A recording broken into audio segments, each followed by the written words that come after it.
पुत्रों, इस वक्त की सबसे बड़ी और बेहद गंभीर खबर सामने आ रही है। अमेरिका और वेनेजुएला के बीच हालात पूरी तरह से बेकाबू होते नजर आ रहे हैं। वेनेजुएला की राजधानी काराकस पर बड़े पैमाने पर हवाई हमले किए गए। शहर के कई इलाकों में जोरदार धमाके सुने गए और आकाश में आग और धुएं के गुबार उठते हुए दिखाई दे रहे हैं।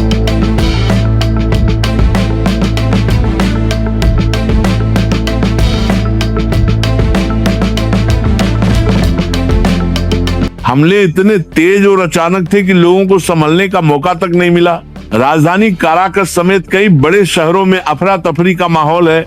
सड़कों पर लोग भय के साए में इधर उधर भागते हुए दिखाई दे रहे हैं। इसी बीच अमेरिका के राष्ट्रपति डोनाल्ड ट्रंप की ओर से एक बड़ा और चौंकाने वाला दावा सामने आया है। उनका कहना है कि वेनेजुएला के राष्ट्रपति निकोलस मादुरो और उनकी पत्नी को पकड़ लिया गया है और उन्हें देश से बाहर भेज दिया गया है। हालांकि इस दावे को लेकर वेनेजुएला सरकार की तरफ से अब तक कोई आधिकारिक बयान सामने नहीं आया है। राष्ट्रपति मादुरो की स्थिति को लेकर फिलहाल असमंजस बना हुआ है।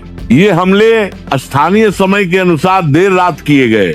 भारतीय समय के हिसाब से देखें तो ये घटना कुछ ही घंटे पहले की बताई जा रही है। प्रत्यक्षदर्शियों के मुताबिक लड़ाकू विमान और हेलीकॉप्टर बेहद निचली उड़ान भरते हुए दिखाई दिए।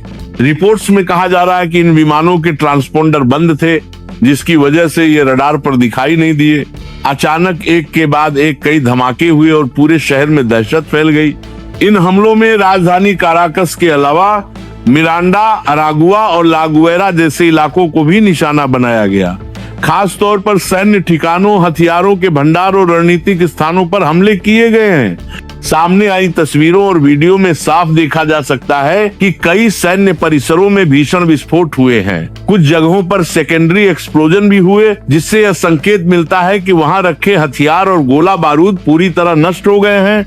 हमलों के तुरंत बाद वेनेजुएला का एयर स्पेस पूरी तरह बंद कर दिया गया है। सभी घरेलू और अंतर्राष्ट्रीय उड़ानें रद्द कर दी गई हैं।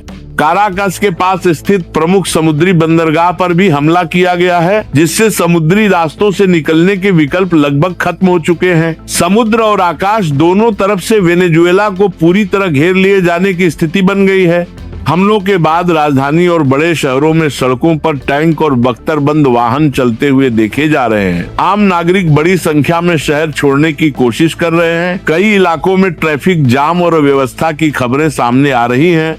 अस्पतालों में आपातकाल जैसे हालात बन चुके हैं। घायलों को बड़ी संख्या में इलाज के लिए लाया जा रहा है। हालात तेजी से मानवीय संकट की ओर बढ़ते नजर आ रहे हैं।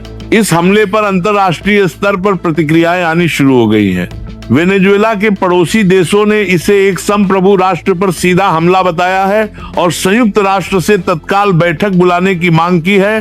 क्यूबा और कुछ अन्य लैटिन अमेरिकी देशों ने भी इस कार्रवाई की निंदा की है। सवाल उठ रहा है कि क्या संयुक्त राष्ट्र और सुरक्षा परिषद इस पर कोई ठोस कदम उठाएंगे?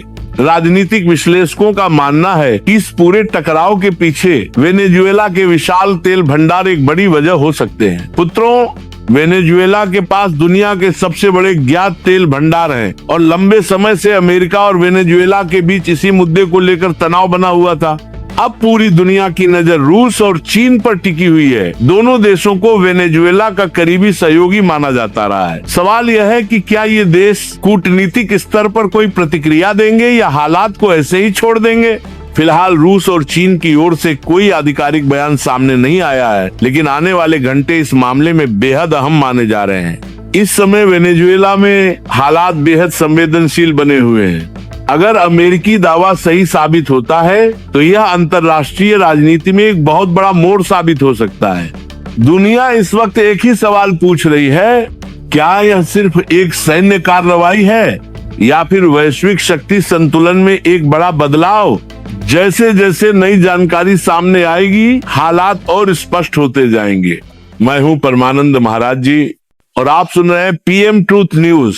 यदि आप सत्य और वास्तविक समाचार से जुड़े रहना चाहते हैं तो इस चैनल को सब्सक्राइब अवश्य करें।